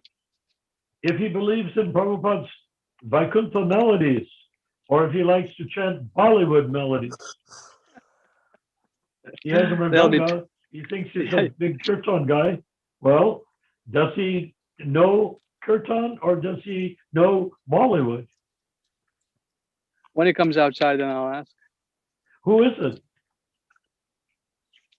I don't know who he is. Some gringo. Gringo. Okay. Anyways, let's continue. You know where the word term gringo came from? Nope. Okay, the cowboys used to sit down in front of a bonfire at night, and they would have banjos. Let them finish, and then I'll come guitars, inside. There's a lot of people right and now. they'd be, A lot of people right now. oh yeah, are they I'm coming? coming. Who's coming? Nope. No one's coming. Okay, so they would be singing there, and the Mexicans would go by and hear them. And so they would be singing, "Green grow the rushes, all covered with dew, where the pleasures are many and the pain is few." And so they would hear "green grow the rushes," so they called them green grows. And that's where the word gringo came from.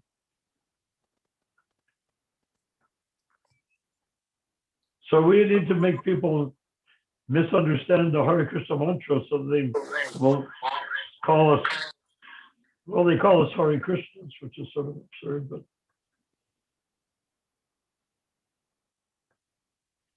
So anyhow, the main thing is we have to get everyone chanting Prabhupada's melodies, because Prabhupada is example, he's the last Sampradaya Acharya. So whatever Prabhupada does is the last Sampradaya Acharya, assuming that somebody wants to go off and become an Acharya or initiating guru or whatever, he has to chant the way Prabhupada chants, or he's simply a troublemaker and a disturber of the peace. No benefit to anyone if he doesn't follow Prabhupada. Seems like that's a no-brainer. It's going to basically taking the view that becoming an ISKCON guru means, okay, Prabhupada, move aside. Now it's my turn to do it my way. Well, that doesn't work, does it?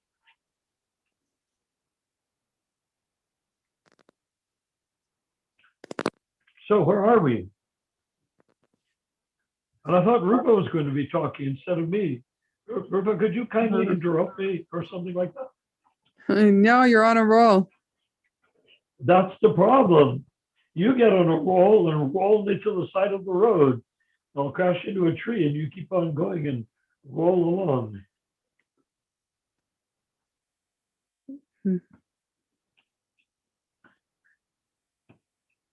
I'm on a roll because I know what needs to be done.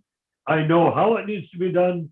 And every day I'm getting a bigger and bigger understanding of how it needs to be done. And I'm not trying to say that to be puffed up or conceited, but I'm looking at the news, like ABC News. I normally just watch Fox News and stuff like that. Brighteon News or Newsmax News. And it's full of truth, but it's bitter truth because of what's happening around in the country. I looked at these guys that are promoting what's going on in the country, and I could see they are all completely swooning in the presence of algorithmic society that is fueled by cannabis, either CBD or smoking pot or anything like that. And they are blissing themselves out. And then, of course, they're taking pentophil or heroin or speed or cocaine, all of that stuff mixed with the cyber world, and you get very super simplified, sharp thinking, sharp functioning people that wear weird clothes and have weird beards and dye their hair purple and make millions of dollars in the internet. Well, that is what they think is happening by China taking over the United States. They're going to find to their sorrow that somebody's got to plow the land. And that's what we'll be doing. We'll be teaching Daiva Varnashram for all the people exfoliated from the high-tech jobs that will cease to exist when China does take over. And I imagine we'll get plenty of Chinese people joining us as well.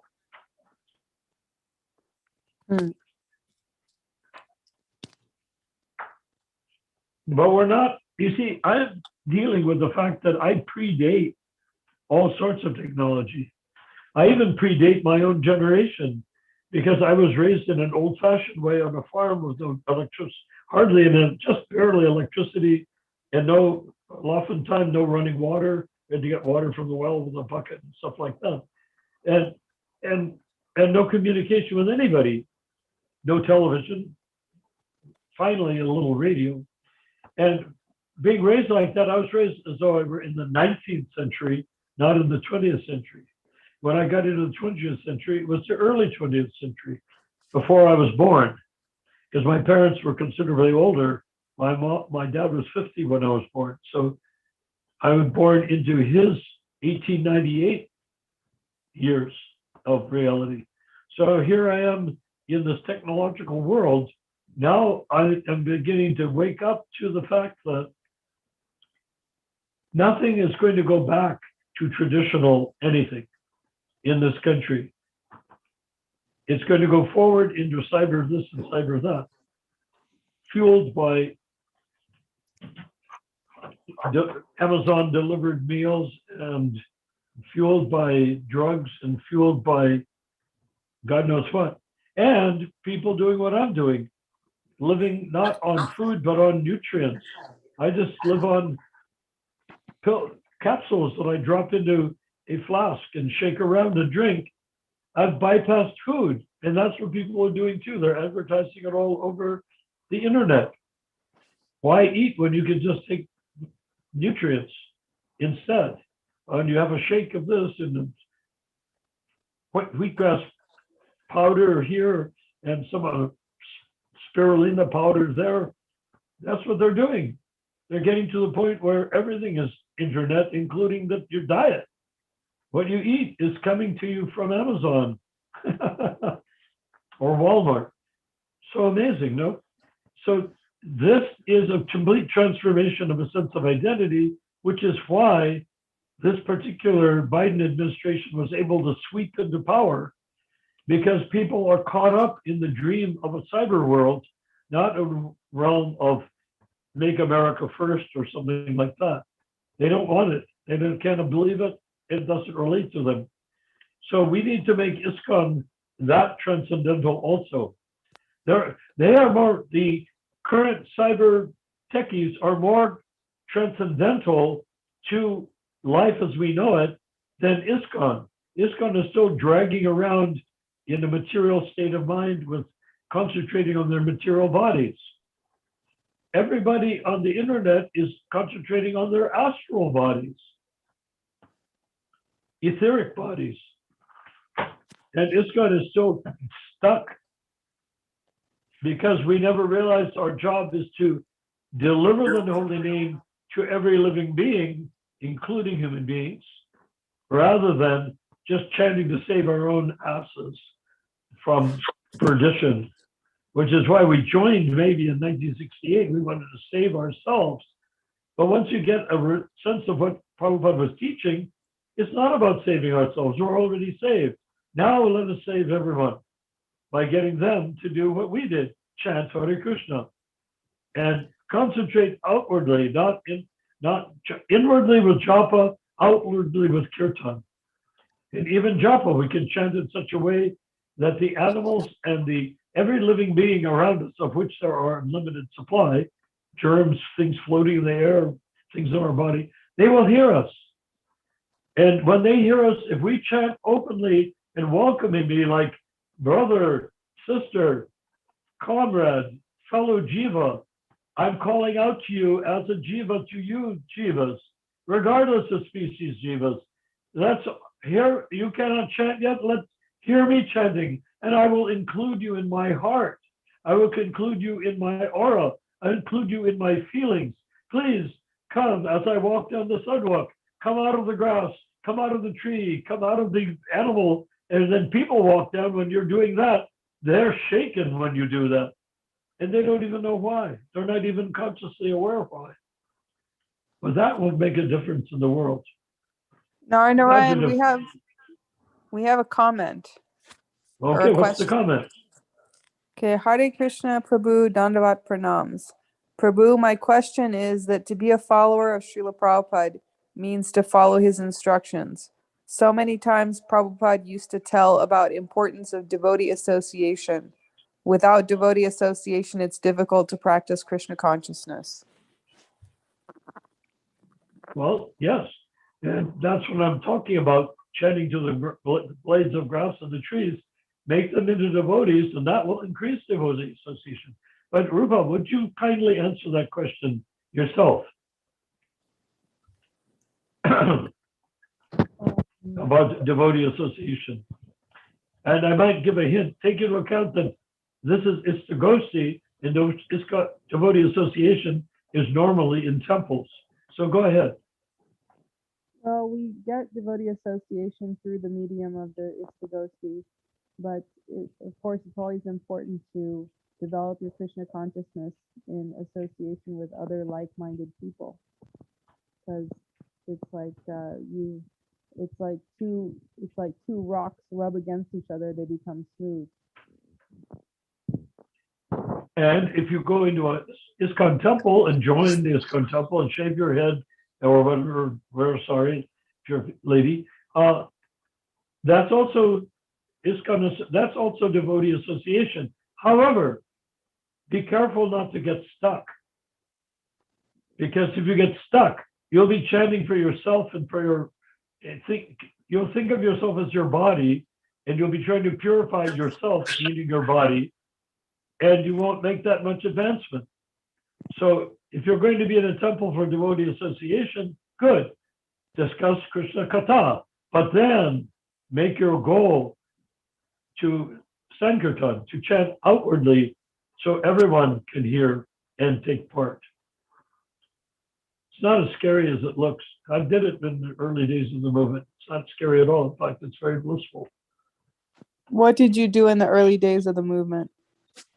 Went in Sankirtan and chanted to all the jivas out there, human jivas and animal jivas and every type of jiva. Demigod jivas,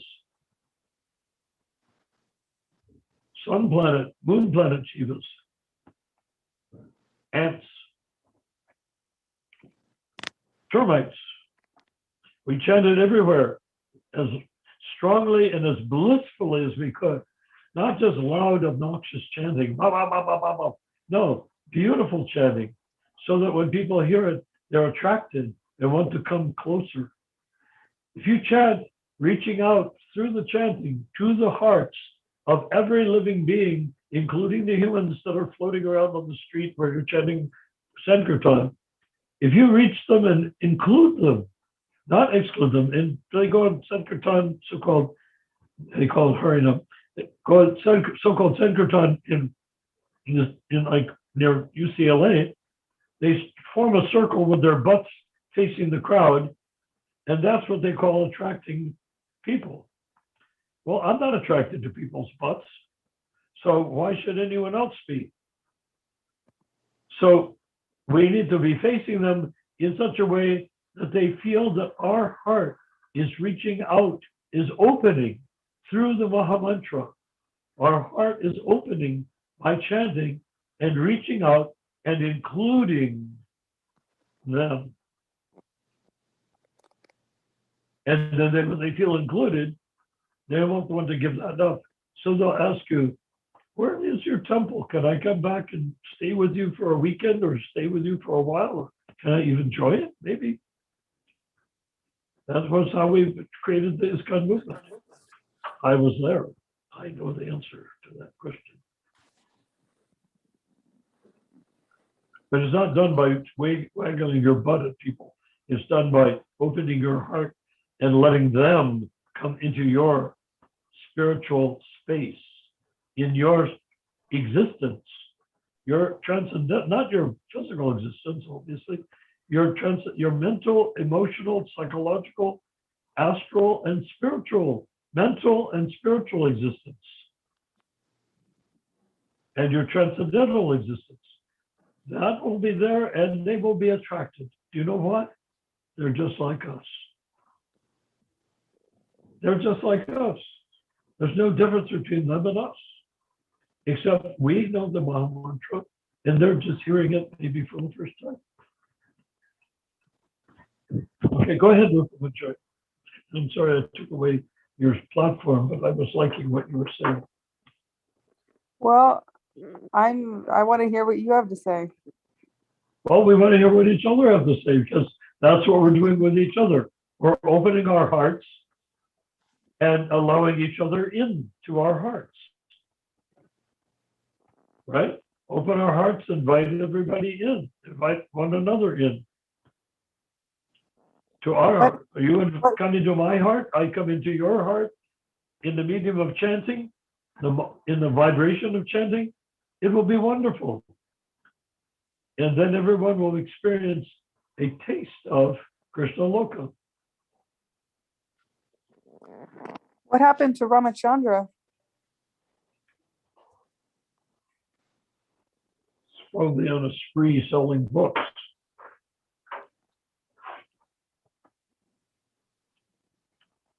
So we're down to 4 people now. Who's the 4 people? You, me, Ramachandra, and Tarak. Tarak is the one who asked that question about devotee association. Ah, from Mexico? No, he left. From where? Tarak, where are you from? Hare Krishna Prabhu, Dandavat Pranam. I am from India, Prabhu, from South India. Oh, okay. South India, which part? Near to Hyderabad, Prabhu. Oh, Hyderabad. That means Yes. techie, right? Near Hyderabad. IT. Yes, Prabhu. It's not Hyderabad anymore, it's IT-abad. Have you came to Hyderabad anytime, Prabhu? I'm sorry? Have you came to Hyderabad anytime during Prabhupada times? Have I been to Hyderabad in Prabhupada times? No, I haven't. I was in Bangalore and Mysore and Madras in Prabhupada times. Okay, Prabhu, thank you. But not Hyderabad. Prabhupada was in Hyderabad.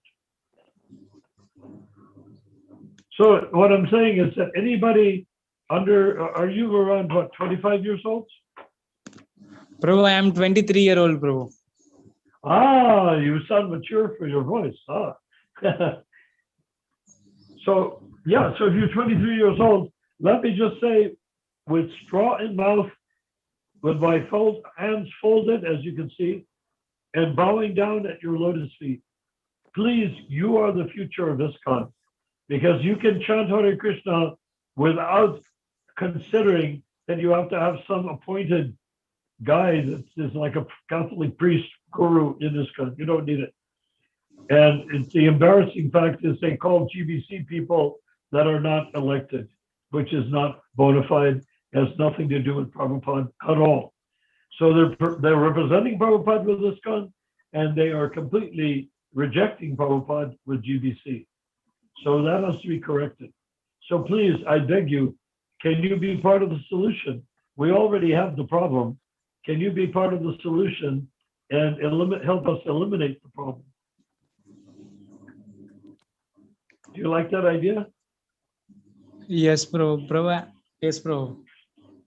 Well, are you initiated by anyone? No, Prabhu, I am not initiated by anyone.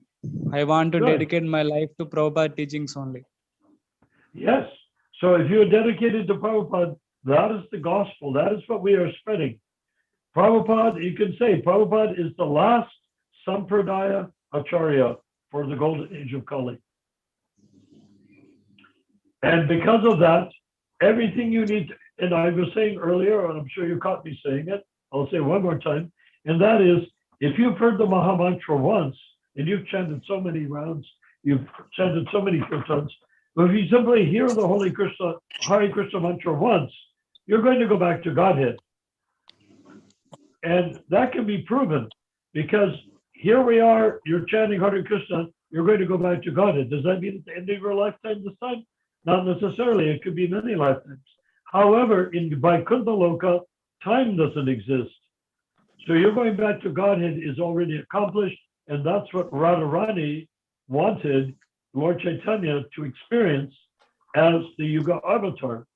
So the reason Lord Chaitanya wants everyone to chant Hare Krishna, including the animals in the Jharkhand forest, and animals and creatures and plants and everything, the reason why he wants everyone to be chanting Hare Krishna is because you hear the holy name once, and this is now going on eternally in Krishna Loka, even though we are still fiddling around in our material bodies, trying to enjoy or identify with this body or that body. So it'll take us a number of births to deprogram ourselves from the human body concept or animal body, any body concept, and to become an Uttama Adhikari. When we become a pure devotee like Prabhupada, then we can deliver everyone. At that point, we won't want to leave our body. We will want to use our body to deliver other people, and regardless of species. We have to get over the idea that this is a Hindu human movement. We're not Hindus, and this is not human. This is a Jiva movement, meaning that anyone who is a Jiva, and that means anyone who's part and parcel of Krishna, including the animals and the blades of grass and the kernels of wheat and the seeds of barley, anything like that is Jiva, then they can come back to Godhead. That's we must include in our chanting, not just people with big pocketbooks to give donations. Our meeting is up in 3 minutes, FYI. What's up in 3 minutes? Our meeting is concluding in 3 minutes. 9 o'clock? Yeah. I didn't know that. Ramachandra, is he there? Ramachandra? He made me the host, so I think he's stepped away from his phone. Huh, you're not the host, though. Do you know what you are? The hostess. Yes, you're the hostess. Mahaprabhu is in the house. Thank you so much. Haribol. Oh, do you like everything so far? Well, I just joined in. I joined in a little bit late. Well, that's because we started a little bit early, like That's 7:30. okay. And we're quitting apparently at 9, which is in a couple of minutes. Thank you for acknowledging me, Rupa Manjari Das. Yeah, you're welcome, of course. Appreciate it. So it's very important now for Mahaprabhu to, everywhere you go, now you may not feel comfortable chanting Hare Krishna to people, but can you feel comfortable chanting Hare Krishna to the entities, like all the living different jivas in your body? Or do you feel comfortable chanting to the insects or the... Absolutely. So when you're chanting japa, open your heart to them. You don't have to let anyone know what you're doing. Just open your heart to other creatures. When you see a tree, open your heart to the root of the tree, which is where the soul is. Open your heart and say, come with me, join me, become part of my life, O tree. You can chant Hare Krishna, no, but you can hear Hare Krishna. I will chant japa Hare Krishna, you will hear it, but not that I'm chanting at you objectively. I want you to feel the mantra, and I want you to become my guest in my heart. Say that to a tree. You'll be amazed at how your life changes immediately. Not immediately, gradually. I love that. And it's much easier than dealing with humans who have so many bloody arguments against doing anything, particularly if it's good for them. Hare Krishna. Because humans are all scheming how to maximize their profit and minimize their loss. Mhm. Okay, it's 9 o'clock. Okay, Have a wonderful night, everyone. Hari Bol, Hare Krishna, Rama Rama. so when we talk next, Mahaprabhu, please let me know how your japa goes as not a solo experience, but an inclusive experience that you consciously reach out with your mind and your heart to the heart and the nature of every jiva and everyone around us. There's billions of jivas within, as far as if you open your arms, there's billions of jivas in that space. Now, I have a quick question concerning hearing aids.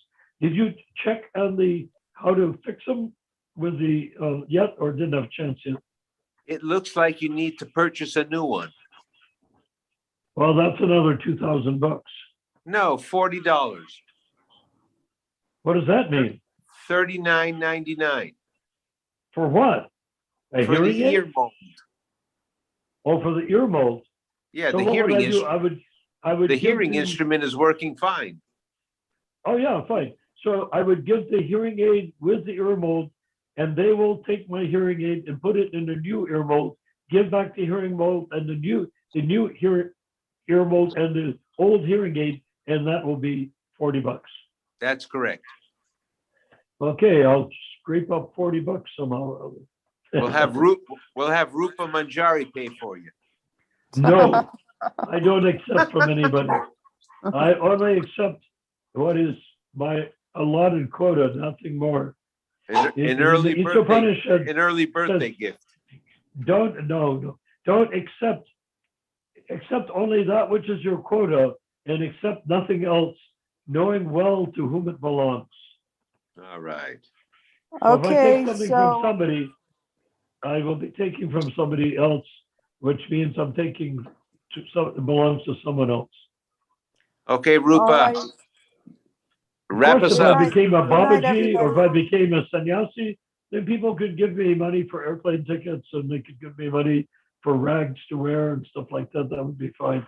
But I'm not in that position. I'm simply a gross material enjoyer here in my apartment. Wrap us up with a Srila Prabhupada quote. Jai.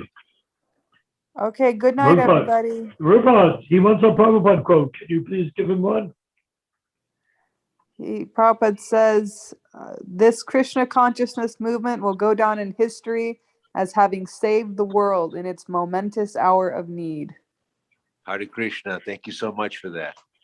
Yeah. All right, good night, everyone. That quote is